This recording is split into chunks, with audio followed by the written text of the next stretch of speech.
ছোটখাটো রান্নাঘরে আপনাদের স্বাগত। আজকে আমি বানাবো ডিম ভাপা। ডিম ভাপা কিভাবে বানাবো আপনারা দেখতে থাকুন। আমি ডিম ভাপায় দেবো কাঁচা লঙ্কা, সর্ষে আর পোস্ত বাটা, সঙ্গে আছে টক দই, আর আমি রেসিপিটা বানাবো সর্ষের তেল দিয়ে। আপনারা দেখতে থাকুন আমি ডিম ভাপাটা কিভাবে বানাবো। আমি ডিম ভাপা বানানোর জন্য আগেই কড়াইতে গরম জল দিয়ে ফুটাতে দিয়ে দিয়েছি। জলটা তখন টকবক করে ফুটুক, আমি ততক্ষণ মশলাটা বেটে নেব। আর পোস্ত আর সর্ষে বেটে নেব, আর সঙ্গে 4-5টা কাঁচা লঙ্কা বেটে নেব।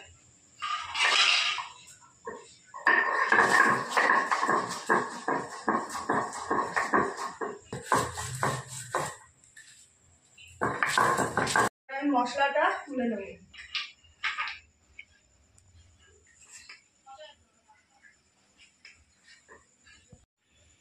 প্রথমে আমি ডিমগুলো ফুটো করে নেব কাঁটা চামচ দিয়ে।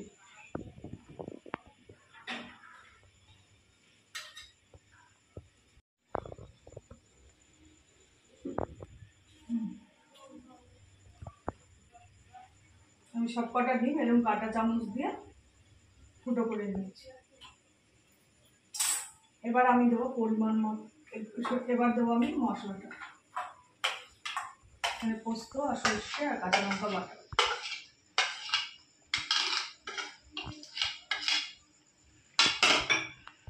তারপর দেবো টক দই।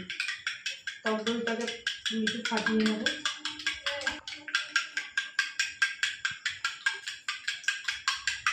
এবার দিয়ে দিলাম টক দই।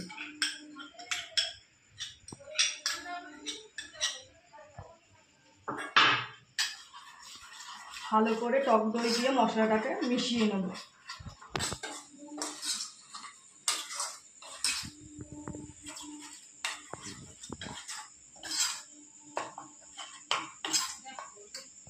তারপর দিয়ে দেবো সর্ষের তেল।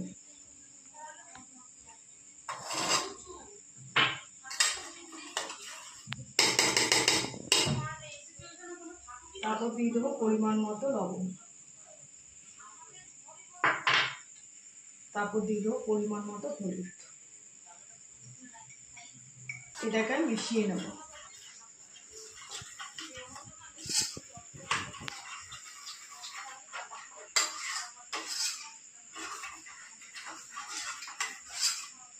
দিয়ে দেবো স্বাদের জন্য একটু চিনি।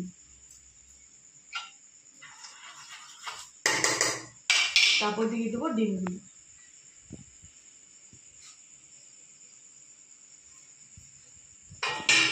ডিমের উপর আমি একটু লবণ ছড়িয়ে দেবো যাতে ভিতরে লবণটা ঢোকে। এবার ভালো করে মাখিয়ে নেব।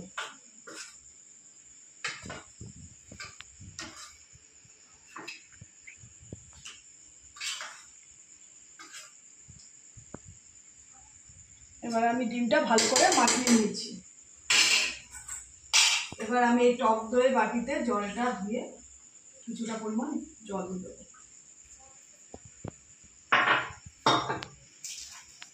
তারপর দিয়ে দেবো আবার কিছুটা কাঁচা সরষের তেল। তারপর দিয়ে দেবো 4-5টা গোটা কাঁচা লঙ্কা।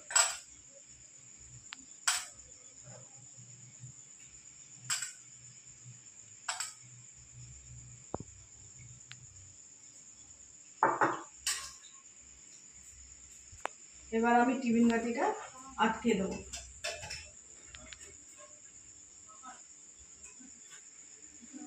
এখানে আগেই আমি জল দিয়ে দিয়েছি। এবার স্ট্যান্ডটা বসিয়ে আমি টিফিন বাটিটা দিয়ে দেবো। এবার আমি থালাটা দিয়ে ঢেকে দেবো।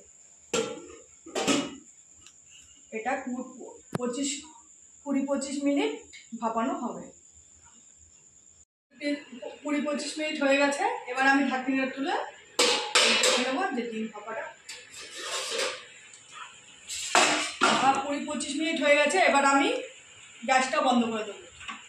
একটু ঠান্ডা হলে আমি বাটিটা খুলে দেখবো আমার ডিম ভাপাটা কমপ্লিট হয়ে গেছে। ডিম ভাপা তৈরি হয়ে গেছে। এইভাবে আপনারা বানিয়ে রান্না করে খাবেন। আর যদি রেসিপিটা ভালো লেগে থাকে লাইক, কমেন্ট, শেয়ার করে দেবেন আর সাবস্ক্রাইব করতে ভুলবেন না। নমস্কার।